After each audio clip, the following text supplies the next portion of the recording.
Theo Kinnan here from Fiction Atlas Press, bringing you another indie connection. Today I'm going to be telling you about some indie books that you might enjoy if you're a fan of Maggie Stivator's The Scorpio Races. The first book I have for you is called A Light in the Sky by Shiner Reynolds. 17-year-old Alma Banks has always dreamed of soaring freely through the skies astride a powerful winged steed of her own, but flying is a privilege granted only to the riders of the king's Empyrean cavalry, the aerial warriors who defend the borders of their land from the fallen kingdom of Lathlan.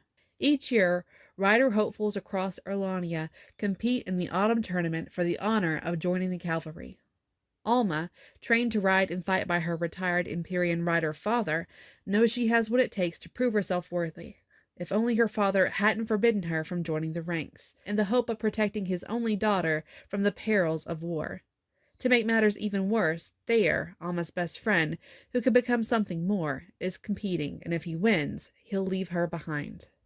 When Alma's father is tragically injured just before the tournament, she finds herself unexpectedly thrust into this year's competition. But as Alma begins to pursue her dreams, she learns devastating secrets about the king and his never-ending war with Lothlien. In her quest for the truth, Alma discovers a power deep within herself that may be the only way to save Orlania and the people she loves from the darkness that threatens to consume them all. The second book I have for you is called A Trial of Sorcerers by Elise Kova. Ice is in her blood.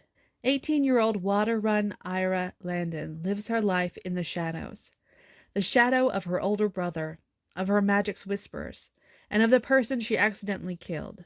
She's the most unwanted apprentice in the Tower of Sorcerers, until the day she decides to step out and compete for a spot in the Tournament of Five Kingdoms.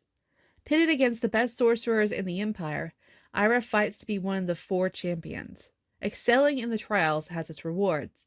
She's invited to the royal court with the Prince of the Tower, discovers her rare talent for forbidden magic, and at midnight, Ira secretly meets with a handsome elfin ambassador. But Ira soon learns no reward is without risk. As she comes into the spotlight, so too do the skeletons of a past she hadn't even realized was haunting her. Ira went into the trials ready for a fight, ready to win. She wasn't ready for what it would cost her. No one expected the candidates might not make it out with their lives.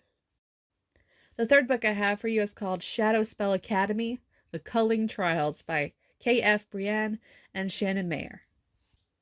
You don't choose the academy chooses you. I had no idea how those words would change my life, or how they'd changed my life already, until the day the most dangerous man I've ever met waltzed onto my farm and left us a death sentence, in an invitation.